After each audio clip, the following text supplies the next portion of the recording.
नमस्कार दोस्तों, स्वागत है आपका भजन ज्ञान चैनल में। दोस्तों, एकादशी के दिन एकादशी माता की 11 माता की कथा अवश्य सुनना चाहिए। इसे सुनने मात्र से भी एकादशी करने का पूरा व्रत का फल प्राप्त होता है। अब आइए श्रवण करते हैं 11 माता की कथा। एकादशी माता की कथा अवश्य सुननी चाहिए, जरूर सुने। यह कथा एकादशी के दिन जरूर सुननी चाहिए। इससे सुनने से मनवांछित फलों की प्राप्ति होती है। एक बार की बात है, एक राज्य में एक राजा रहा करता था। राजा बहुत ही बुद्धिमान और बलशाली था। वह सदैव अपनी प्रजा का बहुत ही अच्छे से ध्यान रखता था। प्रजा भी अपने राजा को बहुत पसंद करती थी। राजा की 2 बेटियां थीं। राजा अपनी दोनों बेटियों से बहुत ही प्रेम किया करते थे। राजा की दोनों बेटियां बहुत ही सुंदर थी, लेकिन राजा की छोटी बेटी देखने में बहुत ही सुंदर और धार्मिक प्रवृत्ति की थी। वह 12 मास एकादशी माता की पूजा और व्रत किया करती थी। सभी लोग राजा की छोटी बेटी से बहुत सी प्रेम करते थे और खूब प्रशंसा किया करते थे। वो बोलने में बहुत अच्छी थी। राजा भी अपनी छोटी बेटी को बड़ी बेटी से कुछ ज्यादा ही प्रेम करता था, जिस कारण राजा की बड़ी बेटी को अपनी छोटी बहन से नफरत होने लगी। समय के साथ राजा की दोनों बेटियां बड़ी हो गई। तब एक पड़ोस के राज्य में रहने वाला राजकुमार राजा की बड़ी बेटी के लिए रिश्ता लेकर आया। जैसे ही उस राजकुमार की नजर राजा की छोटी बेटी पर पड़ी तो वह राजकुमार छोटी बेटी पर मोहित हो गया और उसी से विवाह करने की सोचने लगा। उस राजकुमार ने राजा की बड़ी बेटी के साथ विवाह करने से मना कर दिया और राजा से कहा कि आप बुरा न मानो तो मैं आपकी छोटी बेटी से विवाह करना चाहता हूँ। जब यह बात राजा की बड़ी बेटी को पता चली तो वह अपनी छोटी बहन से और भी ज्यादा नफरत करने लगी। राजा की बड़ी बेटी ने अपनी छोटी बहन को अपना सबसे बड़ा दुश्मन मान लेती है और अपनी छोटी बहन से बदला लेने का निर्णय लेती है, जिसके चलते उसने सोचा कि छोटी बहन को जान से मार देती हूँ। एक दिन राजा की बड़ी बेटी ने लड्डू में जहर मिलाकर अपनी छोटी बहन को दे दिया। छोटी बहन ने वो लड्डू खा लिया, लेकिन लड्डू खाने के बाद भी छोटी बहन को कुछ भी नहीं हुआ। बड़ी बहन यह देखकर बहुत ही आश्चर्यचकित हुई, लेकिन बड़ी बहन ने हार नहीं मानी। एक दिन जब छोटी बहन अपने कमरे में सो रही थी, तब उसने मटके में सांप रखकर उसके कमरे में छोड़ दिया, लेकिन सांप भी छोटी बहन को कुछ नहीं कर पाया। जिसके बाद बड़ी बहन ने अपनी छोटी बहन से कहा कि चलो बहन, आज हम कुएं से पानी भरकर लाते हैं। तो छोटी बहन अपनी बड़ी बहन के कहे अनुसार उसके साथ चली गई।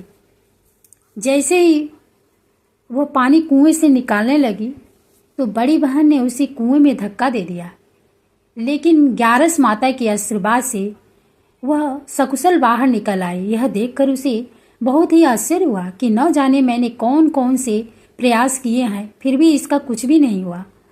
उसने एक दिन सोचते सोचते छोटी बहन के पास जाकर कहा कि बहन, तुमको पता है भगवान सबकी मृत्यु एक निश्चित समय पर लिखते हैं।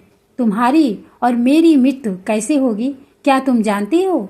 तब छोटी बहन ने कहा, हाँ बहन, मेरी मृत्यु कैसे होगी यह तो मैं जानती हूँ। छोटी बहन से यह सुनकर बड़ी बहन को बहुत ही संतुष्टि हुई और सोचने लगी कि इस बार मैं इसे जरूर मार दूंगी।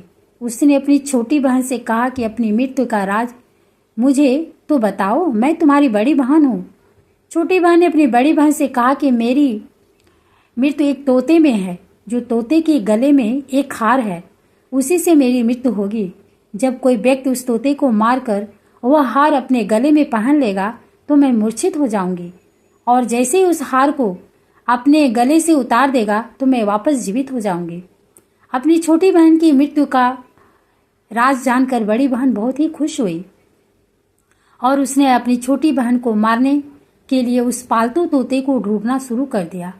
लेकिन छोटी बहन को इस बात का पता था कि वह मेरी जान लेना चाहती है। वह अपने पिताजी के पास गई और अपने पिताजी से कहा कि पिताजी, अगर मेरी मृत्यु हो जाए तो मुझे जलाना मत, बल्कि आप मुझे पुरानी वाली जो हवेली है उसमें एक पलंग पर लिटाकर छोड़ देना। अपनी छोटी बेटी के मुंह से यह बात सुनकर राजा को बहुत ही बुरा लगा। उसने अपनी बेटी से पूछा कि बेटी, तुम ऐसी बातें क्यों कर रही हो? तो 2-4 दिन में तेरी शादी होने वाली है। तब राजा की छोटी बेटी ने बताया कि पिताजी, समय किसी के लिए नहीं रुकता, कब क्या हो जाए किसी को कुछ भी नहीं पता। फिर राजा ने अपनी छोटी बेटी से कहा कि तुम्हारा ऐसा बोलना मुझे बिल्कुल भी अच्छा नहीं लगता, लेकिन छोटी बेटी ने अपने पिताजी को ऐसा करने पर मजबूर कर दिया और वचन दे लिया कि मरने के बाद जलाना नहीं है। तो राजा ने भी अपनी छोटी बेटी की बात मान ली और 2-3 दिन बाद जब शादी का समय आया, घर में पूरा शादी का माहौल था। पूरे गाजे बाजे के साथ बारात आई। राजकुमार बारात लेकर राजा के घर आया। राजकुमार और राजा की छोटी बेटी का विवाह शुरू हो गया। जैसे ही राजा की छोटी बेटी राजकुमार के साथ अपने फेरे लाना शुरू करती है, उसी समय उसकी बड़ी बहन अपनी छोटी बहन के कमरे में जाकर उसके तोते को पकड़ लेती है और उसे जान से मार देती है। तोते के गले में जो हार था उसे अपने गले में धारण कर लेती है। जैसे ही बड़ी बहन ने हार को अपने गले में डाला तो उधर छोटी बहन के 3.5 फेरे ही पूरे हुए थे और वो बेहोश हो गई। इसके बाद राजा ने बड़े बड़े हकीम को बुलाया, अपनी छोटी बेटी का इलाज करने को कहा। राजा ने कहा, कोई मेरी बेटी का इलाज कर दो, मुंह मांगा इनाम दे दिया जाएगा। राजा की बात सुनकर वैद्य ने जब छोटी बेटी को चेक किया तो राजा को बताया कि आपकी छोटी बेटी ना तो जीवित है और ना ही मरी हुई है। मैं तो मेरे जीवन में ऐसा पहली बार देख रहा हूँ। तो राजा ने वैद्य और हकीम को कह दिया कि यह बात बाहर किसी को मत बताना। अगर तुमने यह बात और किसी को बताई तो हम तुम्हें फांसी की सजा देंगे। राजा ने अपनी छोटी बेटी को पुराने महल में ले जाकर एक पलंग पर लेटा दिया और वहाँ पर कुछ सैनिकों को तैनात कर दिया और स्वयं महल पर आ गया। राजा की बड़ी बेटी अपने पिताजी के पास गई और कहने लगी कि पिताजी, अगर यह शादी संपन्न नहीं हुई हो तो आपकी इज्जत का क्या होगा? अगर आप कहो तो मैं आपकी इज्जत बचाने के लिए राजकुमार से शादी करने के लिए तैयार हूँ। राजा ने अपनी बड़ी बेटी की बात मानकर छोटी बेटी के कपड़े बड़ी बेटी के पहना दिए और मंडप पर भेज दिया। लेकिन राजकुमार यह जान गया था कि यह पर आए सारे लोगों ने राजकुमार को शादी करने के लिए विवश कर दिया और राजा की बड़ी बेटी से शादी उस राजकुमार की करवा दी। बचे हुए 3.5 फेरे बड़ी बेटी के साथ दिलवा दिए गए। उसके बाद राजकुमार राजा की बड़ी बेटी को अपने महल ले गया। राजकुमार राजा की बड़ी बेटी से ना तो बात करता था और ना ही उसे पसंद करता था और ना ही उसके कमरे में जाता था। राजकुमार ने यह फैसला ले लिया कि मैं राजा की छोटी बेटी को ढूंढ कर ही रहूंगा। वह रात दिन उसे ढूंढता हुआ इधर उधर घूमने लगा।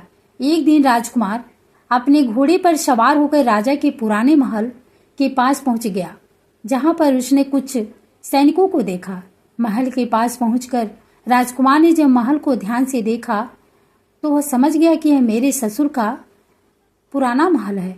तब राजकुमार ने सैनिकों से पूछा कि तुम लोग यहाँ पर क्या कर रहे हो और इस महल के अंदर उस पलंग पर कौन लेटा है? तो सैनिकों ने बताया कि यहाँ पर राजा की छोटी बेटी लेटी हैं। यह सुनकर राजकुमार बहुत ही खुश हुआ और तुरंत उससे मिलने के लिए अंदर चला गया। लेकिन देखा अंदर जाकर तो वो तो बिल्कुल बेहोश थी।